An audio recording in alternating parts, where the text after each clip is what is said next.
సంగారెడ్డిలోని పోతిరెడ్డిపల్లిలోని PSR గార్డెన్లో కళ్యాణలక్ష్మి షాదీ ముబారక్ చెక్కుల పంపిణీ కార్యక్రమం జరిగింది. ఈ కార్యక్రమానికి మంత్రి Damodara Rajanarasimha, Medak MP Raghunandan Rao, TGIIC chairperson Nirmala Jaggareddy హాజరయ్యారు. కాంగ్రెస్ ప్రభుత్వం ఇచ్చిన హామీల గురించి ఎంపీ రఘునందన్ రావు ప్రశ్నించారు. కళ్యాణలక్ష్మి చెక్కులతో పాటు తులం బంగారం కూడా ఇవ్వాలని, ఈ విషయంపై ప్రభుత్వం దృష్టి పెట్టాలని కోరారు.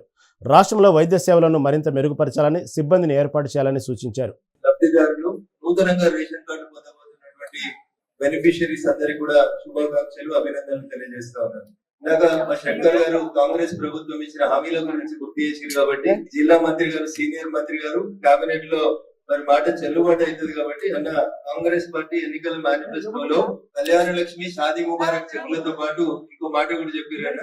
కాబట్టి వచ్చే కేబినెట్ లో మీరు దానికి అప్రూవల్ ఇప్పించి ఆ తులం బంగారం ఇప్పియాలని ఆ బాధ్యత మా దామోదర్ గారు తీసుకోవాలని చెప్పి ఈ సందర్భంగా సీనియర్ మంత్రి గారు అన్నారు. కాబట్టి మీ మీద మా మెదక్ జిల్లా ప్రజల పక్షాన ఆ బాధ్యతను పెడతా ఉన్నా. మా శంకర్ గారు గుర్తు చేయకపోతే నేను హామీని గుర్తు చేయకపోతుంది.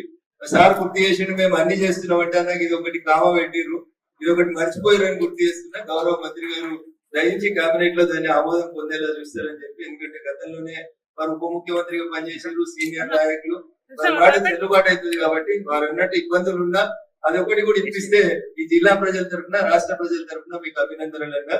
దాంతో పాటు కొద్దిసేపట్లోనే ప్రారంభోత్సవం చేస్తూ కూర్చున్నటువంటి మెడికల్ కాలేజ్ విషయంలో ఈ జిల్లా నుంచి వైద్య ఆరోగ్య శాఖ మంత్రి ఉన్నారు కాబట్టి మెడికల్ ఇన్ఫ్రాస్ట్రక్చర్ రంగంలో గౌరవ మంత్రి గారు ఈ జిల్లాని మిగతా జిల్లా కంటే ముందంజలో ఉంచేందుకు ప్రయత్నిస్తున్నందుకు నేను వారిని ప్రత్యేకంగా అభినందిస్తూ, వెనుకబడిన ప్రాంతాల్లో ఇంకొన్ని పిహెచ్సిలు, సిహెచ్సిల విజ్ఞప్తి ఉంది.